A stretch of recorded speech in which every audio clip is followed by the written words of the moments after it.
There are 160 apple trees in the Redbird Hill Orchard west of Fulton.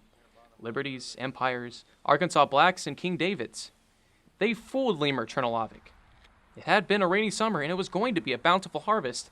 Then, the middle of August happened.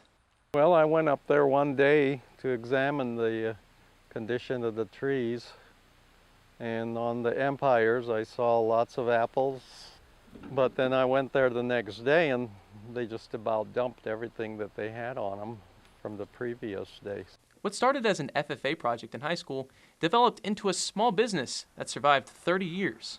While this isn't a major drought, it's the one that is breaking Cernohlavek's business. One healthy tree normally yields 3 bushels of apples, or about 500 bushels from Redbird Hill's trees.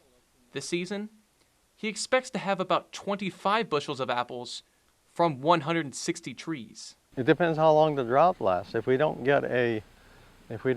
start getting some rain and the drought continues through winter, I could very well lose trees.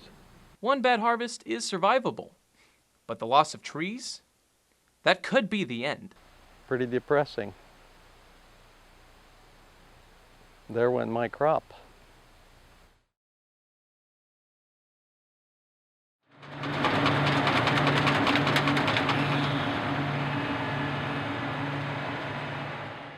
Mike Ripplemeyer is driving a harvest machine through his vineyard in St. James. He's owned the vineyard for 30 years, but this year has been amazing. The rain in the summer helped the grapes grow strong, but the drought concentrates the sugars in the grapes, making a more saleable product. I would much rather it be dry, overly dry than overly wet like it was this summer. I mean, it just makes things difficult in the vineyard when it's that wet during harvest. Grape growers actually prefer drier conditions.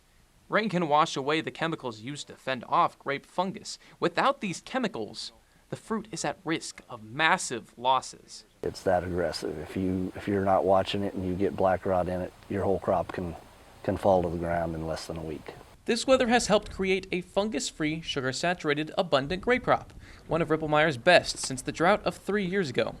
It's almost like he has too many grapes. He's put his high grape yield to use, feeding his cattle purple grapes instead of green grass. With producers Chelsea Vaughn and George Schramm, Mitchell Summers, KBIA News.